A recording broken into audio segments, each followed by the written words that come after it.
seandainya ada orang punya 1 jurang emas, la betagha wadiyani, pasti kepengen punya 2 jurang. Mudahnya lek menungso niku serakah. Entek-entek serakah niku lek sampun mlebet utawa badhe dibeto teng kubur. Nek pikirane lara otomatis biasanya awake nggih lara. Atine lara, awake nggih lara. Jarang orang itu badannya sakit terus pikirannya sakit, itu jarang, sangat-sangat jarang. Tapi kalau orang pikirannya sakit, biasanya badannya ikut sakit.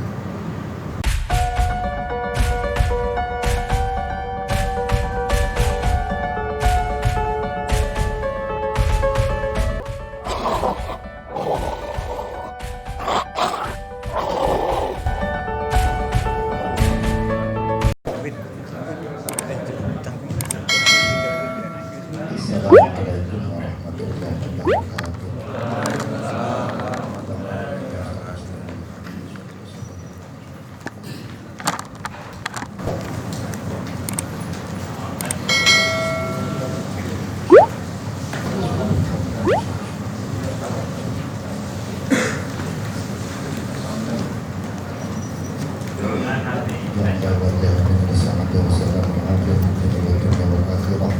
أجمعين شيء لله لهم الفاتحة. أعوذ بالله من الشيطان الرجيم. بسم الله الرحمن الرحيم. الحمد لله رب العالمين الرحمن الرحيم مالك يوم الدين.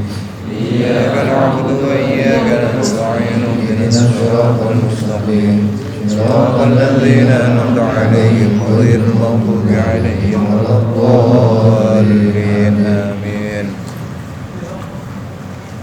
Bismillahirrahmanirrahim. Alhamdulillahirabbil alamin. Allahumma shalli wa sallim wa barik ala sayyidina Muhammad wa alihi wa ashabihi ajma'in.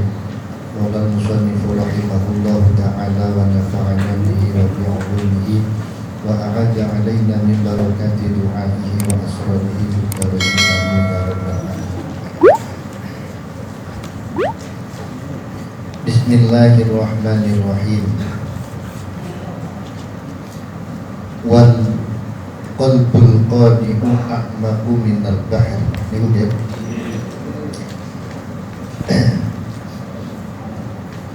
Terus cerita ada orang, katakan namanya kemarin si Fulan, mengikuti orang alim namanya Pak Soleh. Pak Fulan menanyakan beberapa hal kepada Pak Soleh,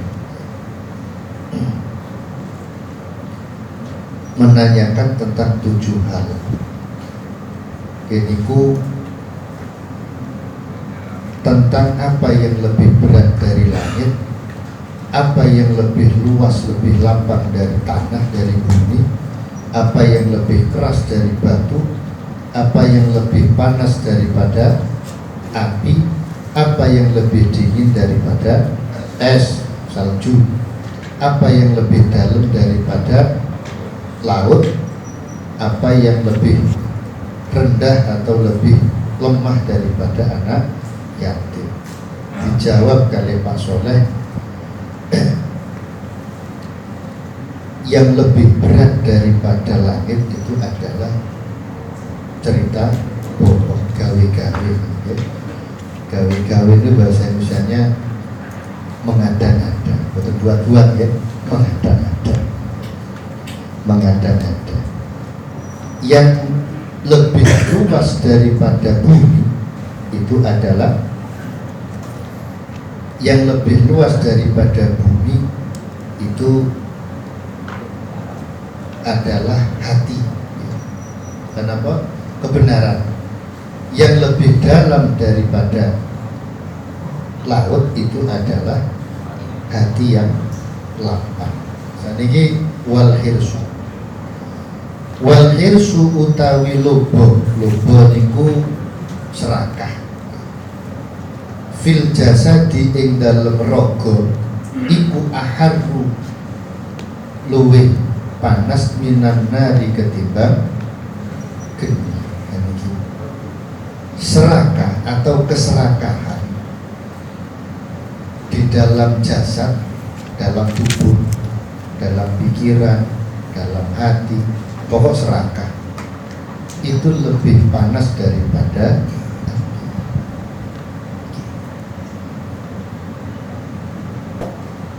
serakah niku rata-rata itu untuk urusan-urusan yang bersifat duniawi, yang bersifat materi.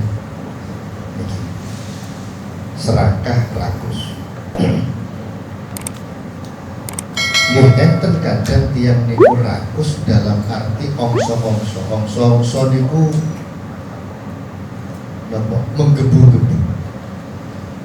menggebu-gebu dalam urusan kebaikan dan ibadah. Nah, kalau serakah atau rakus dalam hal materi atau duniawi, ini yang bikin panas hati, panas pikiran, lebih panas daripada api. Tapi kalau ongso-ongso dalam urusan kebaikan dan ibadah, itu justru akan membuat hati semakin tenang, dingin. Niki contohnya ngeten, enten tiang niku seneng ngaji Quran maksudnya lagi, rakus ngaji. Semakin dia sering ngaji, niki insya Allah semakin hatinya tenang, semakin hatinya tenang dan senang. Karena angsal barokai Al-Quran.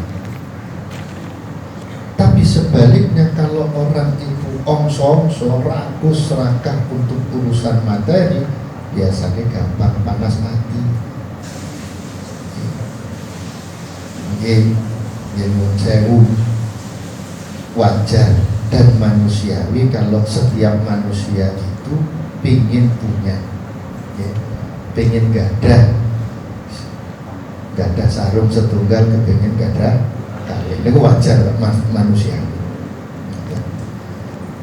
Gadah kelambi, gadah setunggal, kepingin gadah kali. Ini wajar manusiawi. Masa terus nih, masa terus nih. Sampai pun beda. Buat terus. Ini pun manusiawi. Cuma, ngoten nggih. Nyun sewu, ayo kita belajar untuk mengukur diri sendiri. Mengukur diri sendiri. Kalau sekiranya kuatin niku mek klambi siji, ya klambi siji kemawon, bon. Ya, boten usah klambi kali. Toh baju satu juga masih bisa nutup aurat. Ngoten mawon. Kalau sekiranya mampunya cuma baju satu, yang penting bisa dipakai untuk difungsikan sesuai fungsi yang seharusnya. Niki. Layak justru akan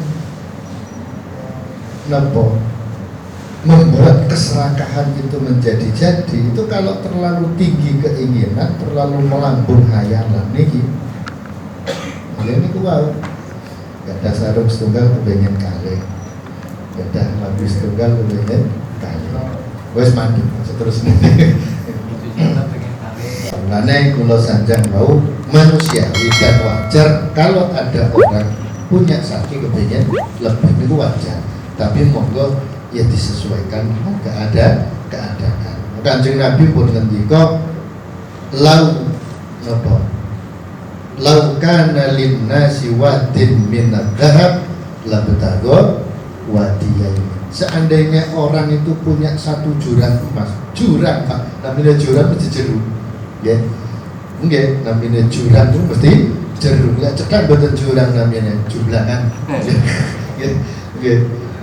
Seandainya ada orang punya satu jurang emas, labtago wadiyain, pasti kepengen punya dua jurang. Mudahnya lek menungsoku serakah. Entek serakah niku lek sampun melebet utawa badhe dibeto teng kubur. Nggih. Ono jare teng Quran alhaakumut takatsur hatta zur. Nggih. Alhaakumut takatsur. Alha bakal lelahan tegese gawe dolanan kum ing sira kabeh apa at-takatsuru akeh-akehan duit, akeh-akehan sawah, akeh-akehan ya niku kapan leren ya hatta zurtum hingga padha teka sapa sira kabeh al-maqabira ing pira-pira kuburan. Jadi orang itu akan berhenti keserakahannya nempur mati. Ini mana kula matur ya manusiawi lah, manusiawi. Mangke iku monggo disesuaikan dengan keadaan masing-masing. Sing ngertos ya pribadi masing-masing. Kula ngertos kemampuan kula, ukuran kula sameten kula ya ngertos, jenengan yang ngertos kemampuan piyambak. Nah, antara masing-masing manusia enggak sama, beda. Disesuaikan. Kersane boten gawe panas, pikirane boten panas, atine boten panas, awake kok enggak panas.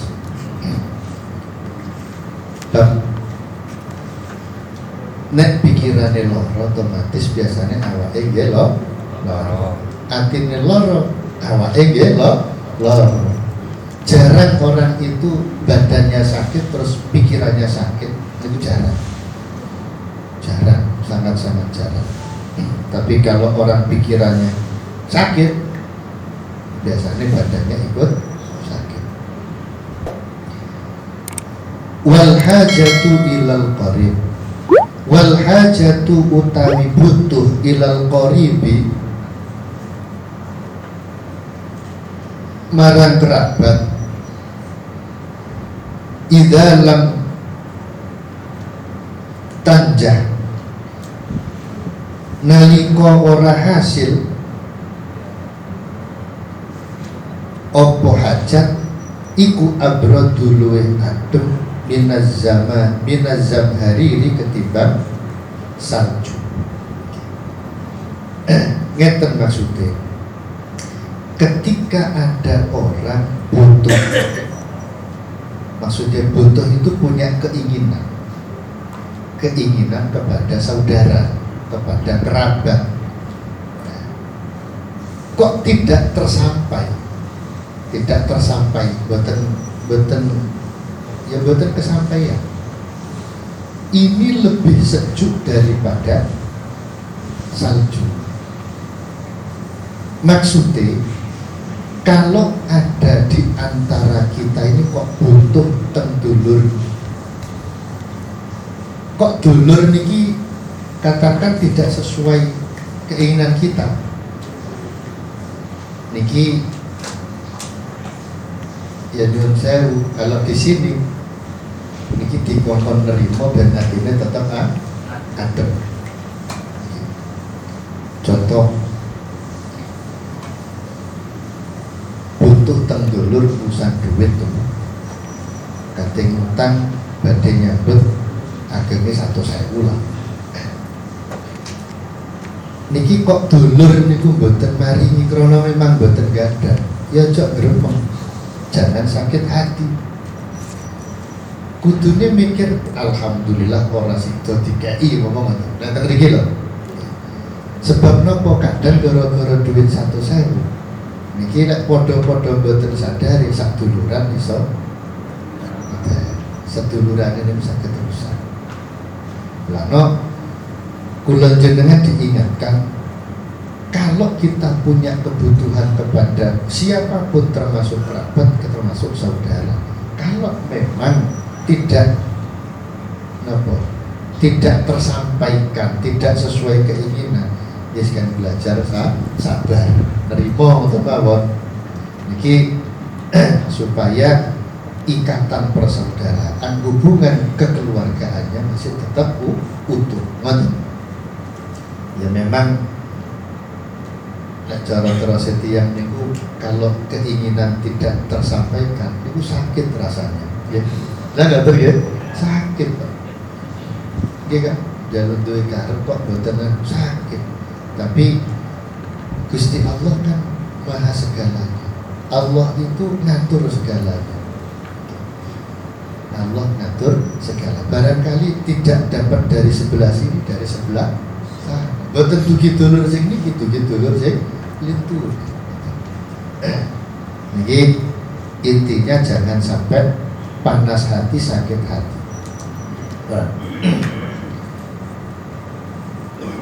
Wa qalbul kafiri utawi atine wong kafir iku aqsa luwih atos minal hajari ketimbang batu. Ada yang lebih keras dari batu, yaitu hatinya orang kafir. Kenapa kok diibaratkan keras melebihi batu? Karena sulit untuk menerima hidayah petunjuk Allah. Bukan cuma sulit, tidak bisa menerima petunjuk Allah. Nek kula pahami, kafir di sini secara umum bukan cuma kafir syar'i, tapi juga kafir secara hukmi. Lah kafir syar'i itu apa? Kafir syar'i itu adalah orang yang tidak iman dan tidak mengakui adanya Allah. Itu syar'i. Ada kafir hukmi, sinten orang-orang Islam, orang yang ngaku iman tapi tidak mau mensyukuri nikmatnya Gusti Allah. Ini kafir hukmi. Nah, terus Ustaz Kiai niku kufur nikmat. Niki kafir hukmi.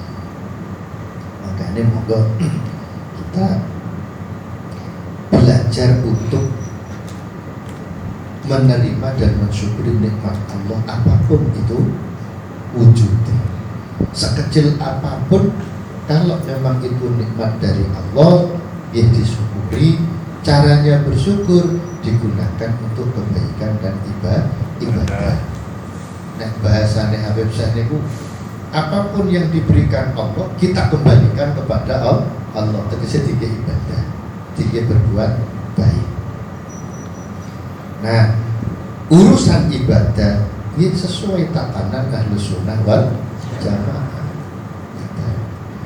Niki sesuai tuntunan tatanan Ahlus Sunnah wal Jamaah, sesuai tuntunan Allah lan Rasulullah serta ulama. Boten saged, tidak bisa kita ini cuma ikut Quran dan Sunnah atau dari Rasulullah sementara kita ini tidak mau mengikuti apa yang disampaikan ulama. Sombong. Kalau ada orang ngaku, saya cuma pakai Quran, saya cuma pakai hadis, ulama nggak pakai, itu sombong. Kalau ada orang ngaku, saya nggak ikut ulama, saya cuma ikut Quran, itu berarti orang paling sombong dan dia pembohong. Organik apa? Tidak ada di dunia ini orang yang alim, tidak ada orang yang pintar kecuali dapat ilmu dari guru. Tidak ada. Pasti dapat ilmu dari guru. Salah satu kelompok yang tidak mau ikut ulama itu adalah Kalau pesan hati-hati, sekarang banyak pondok pesantren Wahabi. Banyak pondok pesantren Wahabi. Kadang sengaja mereka itu bangun pondok berdampingan dengan pondok Ahlus Sunnah wal Jamaah. Ada seorang, ya boleh disebut kiai. Cuma kiai ini pernah kuliah di Amerika hingga fahamnya itu liberal. Nah, waktu ini gue ngomong-ngomong, dia kok menggiring yang diajak omong, termasuk pulau sing ngomong ini untuk meragukan kebenaran Al-Quran. Contohnya apa yang bener Al-Quran itu isinya 30 juz. Apa benar dulu waktu Rasulullah masih hidup Quran itu 30 juz? Apa benar toh suratnya itu urutannya seperti sekarang, pertama Al-Fatihah, kedua Al-Baqarah dan seterusnya? Apa ya betul? Apa ya benar ayat pertama itu surat pertama Al-Fatihah? Apa benar ayat pertama itu? Dan jadi kita dibikin ragu. Lah, umpama sing dijak omong ya mbun. Berarti enggak roh. Lah ngono kok awakmu percaya. Nggih, awakmu berarti dikirim. Padahal Nuwun sewu, kita ini harus yakin bahwa mushaf atau Quran yang ada sekarang itu sifatnya adalah tauqifiyah, ketetapan. Niku pun kesepakatan para sahabat, kesepakatan ulama. Di kitab Tafsir Jamal dijelaskan penentuan atau ketentuan surat-surat Quran termasuk juz-juznya itu adalah tauqifiyah yang tidak boleh kita ganggu. Terus imanono percaya enek ngoten percaya mawon ngoten ya. Justru kalau kita meragukan, wah ini berarti awake dhewe niki malah imane rusak. Jelas ya? Niki. Makanya sekarang banyak orang yang pinter juga. Jadi menghadapi orang-orang pinter, kita nggak harus ikut pinter. Yang kita butuhkan adalah keyakinan. Yakini apa yang memang harus kita yakini. Yakini bahwa apa yang kita amalkan itu benar.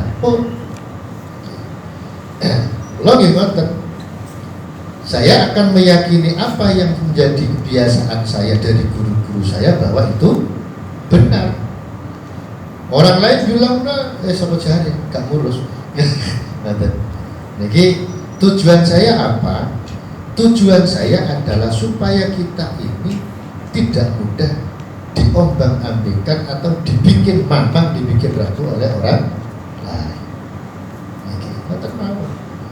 Jadi menghadapi orang pinter tidak harus ikut.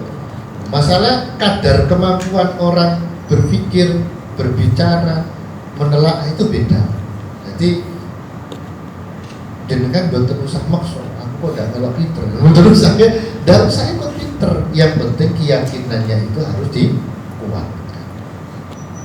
Paham ya? Kalau kabeh pinter, kalau sing goblok. Repot. Dunia ini ruwet malah pinter kabeh.